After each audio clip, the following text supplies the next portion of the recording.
Bonjour, vous êtes sur le podcast de Plan Sonore avec Bruno de Chenerille. Aujourd'hui, nous allons essayer de répondre à cette question. Quel format pour vos fichiers médias ?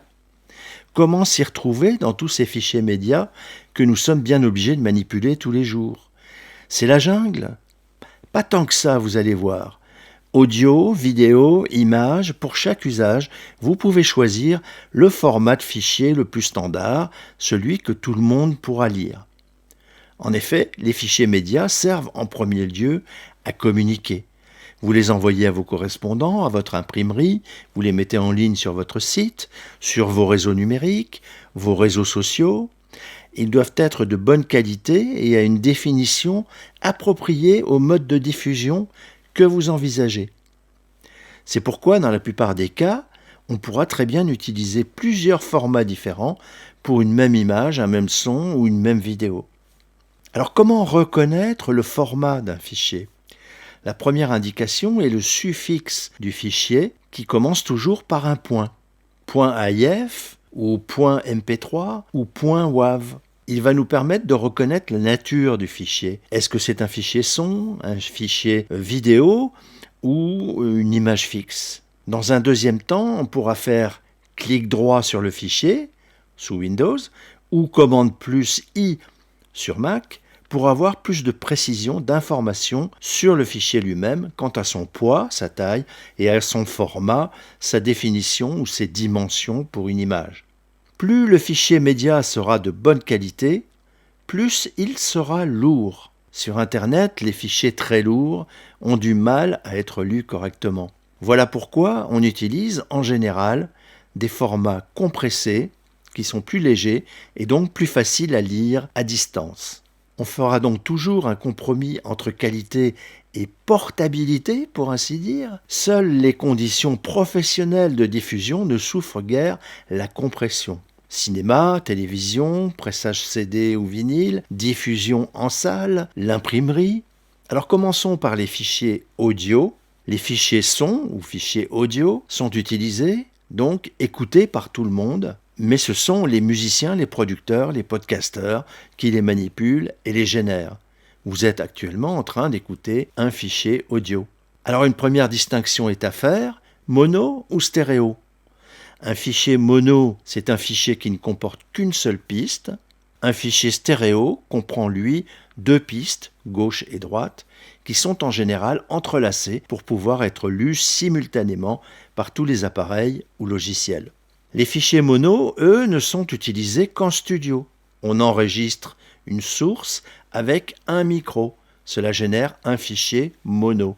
En diffusion, par contre, tous les fichiers son sont stéréo. C'est le standard absolu qui vous permet de les écouter sur un téléphone, un iPad ou un ordinateur. Un fichier stéréo pèse donc 2 fois plus lourd qu'un fichier mono de la même durée, puisqu'il comprend 2 pistes au lieu d'une. De plus, ce n'est pas la quantité ou le volume du son qui va changer le poids d'un fichier. Un fichier de silence pèse aussi lourd qu'un fichier de musique techno. On verra que ce n'est pas du tout la même chose pour les fichiers images.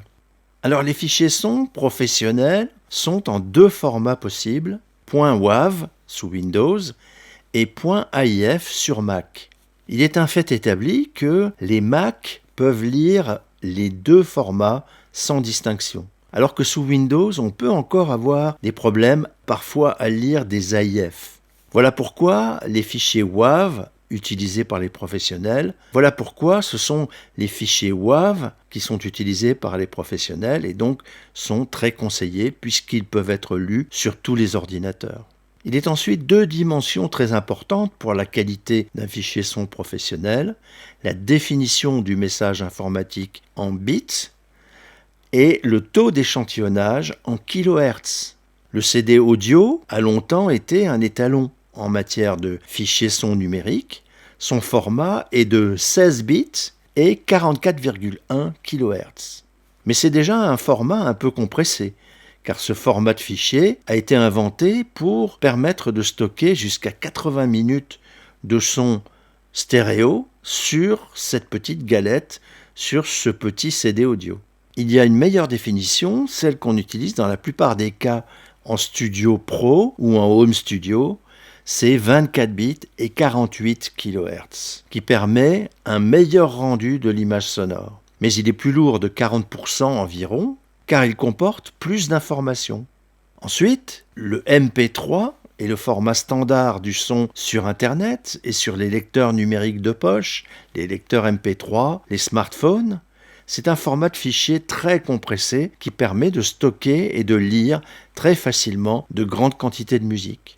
Le format haute qualité en MP3 pèse environ 10 fois moins lourd que le WAV 1644.1.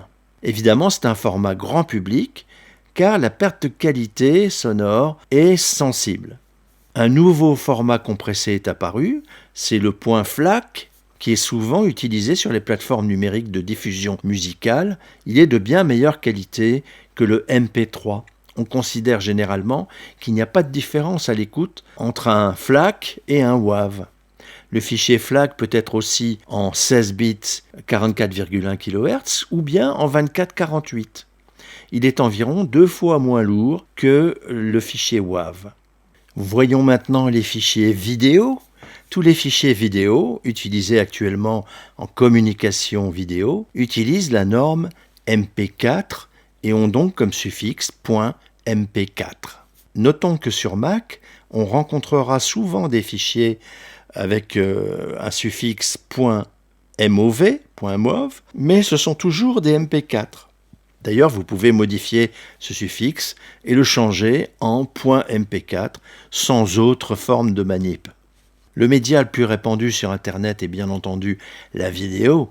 Il y a des vidéos partout, sur YouTube, Vimeo, sur tous les sites web, les blogs, les vlogs.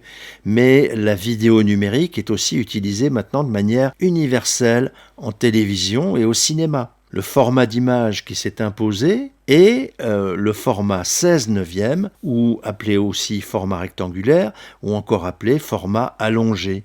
En même temps que lui, s'est imposé également sur Internet, mais aussi sur les caméras vidéo, les smartphones, les tablettes, un format de fichier vidéo qui est le MP4. C'est le format universel au XXIe siècle qui a quasiment détrôné tous les autres.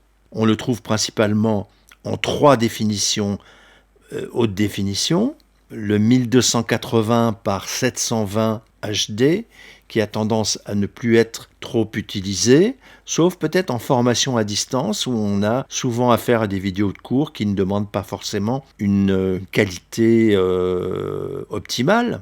Puis nous avons un format plus grand, le 1920 par 1080 HD, qui est actuellement le standard sur les plateformes vidéo Internet et les sites web, comme sur les téléviseurs. Un 3e format est arrivé plus récemment, qu'on appelle le 4K, qui est plus grand, 3840 par 2160 HD. C'est en ce moment le format professionnel dit de ultra haute définition, utilisé en télévision, au cinéma et sur les caméras ou appareils photo de dernière génération. Alors que signifient ces dimensions ? Ce ne sont pas des centimètres, mais ce sont des pixels.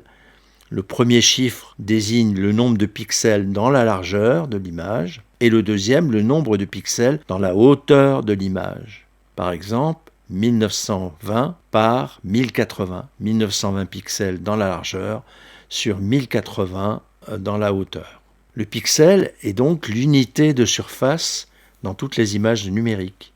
L'image la plus petite qui soit serait une image de 1 sur 1, c'est-à-dire un carré de 1 pixel de côté, de couleur unie. C'est la version image de l'échantillonnage numérique que nous avons déjà vu pour les fichiers son.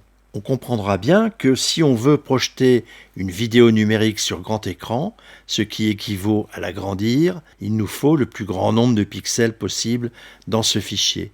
Voilà pourquoi on est aussi en train de passer au cinéma en 8K, ce qui double la définition du 4K. Par conséquent, le choix d'un format d'image vidéo dépend de son support de diffusion et de la performance de la plateforme ou de l'appareil qui la diffusera. Par exemple, les vidéos YouTube sont regardées très majoritairement sur des tout petits écrans de smartphone et jamais sur des grands écrans. Il serait donc très inadapté de vouloir les diffuser en 4K ou en 8K. Par ailleurs, le poids d'une image dépend énormément aussi de sa complexité. Un aplat de couleurs pèse beaucoup moins qu'une image de paysage, par exemple. Une image fixe également. Pourquoi ? Eh bien, la raison en est que la vidéo numérique reconnaît les pixels semblables et permet de les représenter de manière virtuelle, pourrait-on dire. Plus il y a de changements et de diversité dans une image numérique, plus elle sera lourde. Un deuxième format est apparu très récemment, c'est le format d'image carrée.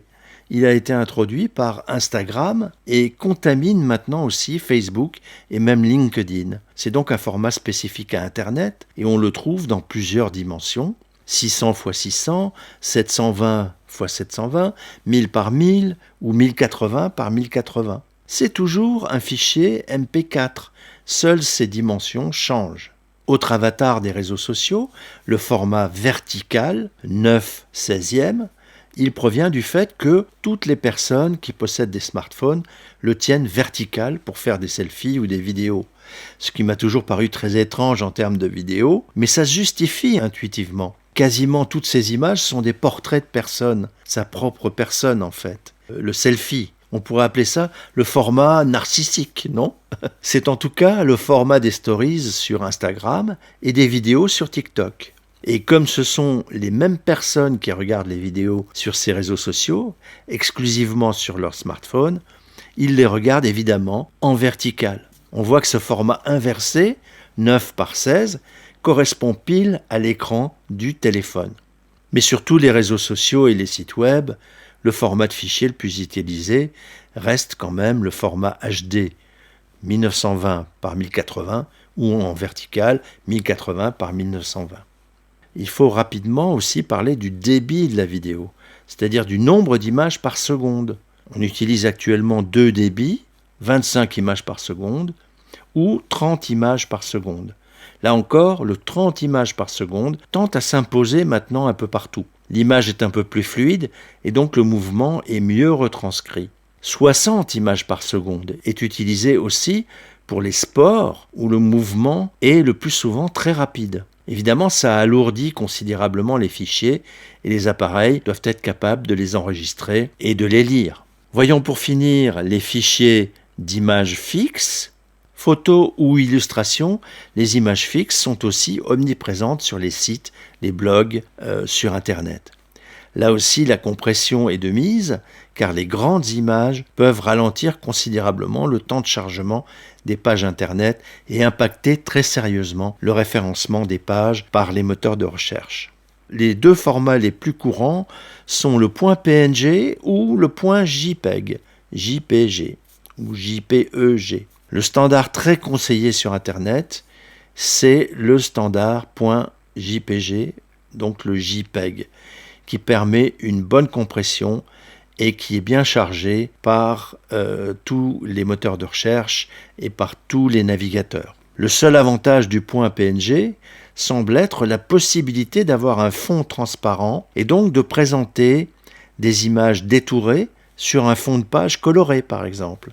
C'est un avantage en termes de design. Toutefois, le fichier .png est moins bien récompensé par les moteurs de recherche, par Google, que le JPEG qui est beaucoup plus universel. Alors la taille des fichiers images.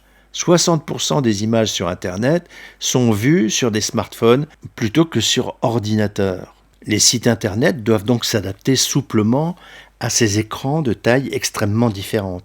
C'est une contrainte depuis quelques années qui se rajoute au fait que le trafic Internet ne cesse d'exploser. Donc les pages Internet doivent être les plus légères possibles à charger. Voilà pourquoi on doit prêter attention à la fois au poids des fichiers images, leur compression, mais aussi à la taille de chaque image. Une image qui va être placée par exemple dans une colonne qui fait 250 pixels de large ne doit pas excéder cette taille. Autrement dit, la taille des images doit être appropriée à la taille du conteneur qui la reçoit. Donc toutes les images qui peuvent être grandes et bien définies doivent être compressées en taille et en définition pour diminuer le temps de chargement de la page Internet. On estime qu'une bonne page Internet doit avoir un temps de chargement moyen qui n'excède pas quelques secondes, un grand maximum de 5 secondes. 2 ou 3 secondes, c'est encore mieux. Sinon, on diminue grandement le pourcentage de visiteurs qui va réellement voir la page, car les internautes vont zapper avant que la page soit chargée. Donc il est évident qu'une photo prise sur un smartphone ou un appareil photo ne peut pas être publiée sur Internet sans être drastiquement compressée. Une telle image à son état brut peut peser facilement plusieurs mégaoctets et il faudra sur un site Internet la réduire en un fichier de quelques centaines de kilooctets, voire quelques dizaines de kilooctets. Pour cela, on va réduire la taille au strict nécessaire, nous l'avons vu, mais aussi la définition sera réduite de 300 ou 600 dpi pour une bonne photo, par exemple, prise sur un appareil photo, à 72 dpi. Dpi, cela veut dire dots per inch, en français, les points par inch, donc les pixels par inch. C'est un peu l'équivalent de ce qu'on a vu précédemment avec les pixels en vidéo. Pour l'imprimerie, pour l'impression, papier, les affiches, les flyers ou l'édition papier, les standards de fichiers ne sont pas du tout les mêmes. En général, ce sont les fichiers .tif qui sont préférés pour des raisons de colorimétrie et qui doivent être à la meilleure définition possible. Là, il n'est plus question de compression ni de réduire la taille des images, bien au contraire.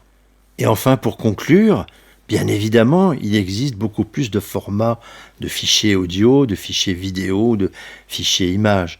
Mais nous venons de voir les plus utilisés, les standards actuels sur le net et en production pro.